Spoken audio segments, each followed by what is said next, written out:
कर्मचारी एवं पेंशनभोगी को मिला बड़ झटका। 18 मासर बकेया डीए आउ डीआर एरियर देवाकू मना कले सरकार।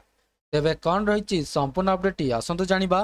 ता पूर्व वीडियोटी को लाइक और शेयर करी चैनल टी को सब्सक्राइब करबा पई अनुरोध। अष्टम वेतन कमिशन विषय चली आलोचना मध्य सरकार महंगा भत्तार बकेया उपरे निजर मत स्पष्ट करिसंती।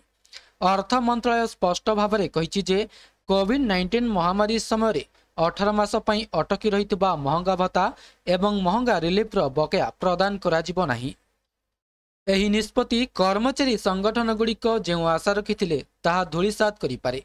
आसंतु जानिबा सरकार काहींकी एही कठोर पदक्षेप नेले एवं कर्मचारी को उपरे एहार प्रभाव कौन पड़िबो। तेबे काहींकी डीए आउ डीआर बकेया बंद करा जायथिला। संसद में यह प्रसंग उपर प्रश्न उठा पर अर्थ राष्ट्रमंत्री पंकज चौधरी यार उत्तर देते। से कही जे 2020 रे महामारी जोगु देशर आर्थिक परिस्थिति खराब भाव में प्रभावित होता। सही समय सरकार द्वारा आरंभ करा जायथिबा जन कल्याणकारी योजनार आर्थिक बोझ 2020 और 21 पर मध्य जारी रहिथिला। एही कारणरू 1 जनवरी 2020 रु 30 जून 2021 पर्यंत 18 मासर डीए आउ डीआर बकेया प्रदान करने संभव हो नथिला। तबे प्रश्न कौन थिला? महामारी पर देशर आर्थिक अवस्था उन्नति को दृष्टि रखी सरकार कौन 18 मासर बकेया जथा डीए और डीआर उपरे पुनर्विचार करिवे कि? तेबे सरकार यार उत्तर रे कहिथिले जे आर्थिक परिस्थिति उपरे चाप कमाइबा पई डीए और डीआर 3टी किस्ती को स्थगित रखिबाकू निष्पत्ति निया जायथिला।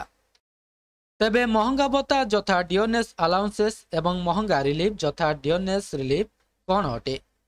सरकारी कर्मचारी मानकू महंगा भत्ता प्रदान करा जाए जहाद्वारा सेमाने मुद्रास्फीतिर प्रभावर मुकाबिला करि परिबे।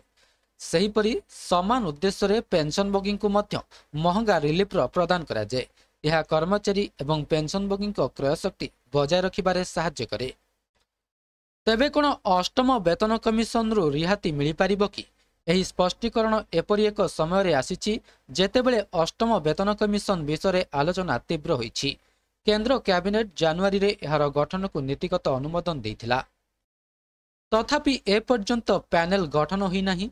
कमिशन गठन हेबा परे यह समस्त अंशीदारक सह जोगाजोग करिबो एवं 1 वर्ष मध्य एक विस्तृत रिपोर्ट दाखल करिबो। एही रिपोर्ट रे केंद्रीय कर्मचारी फिटमेंट फैक्टर एवं समस्त दरमा गठन रे उन्नति आनिबा पई सुपारिश करा जिवो। एक गुरुत्वपूर्ण कथा हेउची जे जेतेबेले नुआ दरमा कमिशन लागू हुए मानक प्रक्रिया अनुसार महंगा भत्ता 0 हो जाए। वर्तमान सप्तम वेतन कमिशन अधीन रे डीए मूल दरमार 55% रही। तेबे यह संपूर्ण अपडेट। वीडियोटी भल लगी वीडियोटी को लाइक करंतु, शेयर करंतु एवं चैनल टी को सब्सक्राइब करने को भूलंतु नहीं।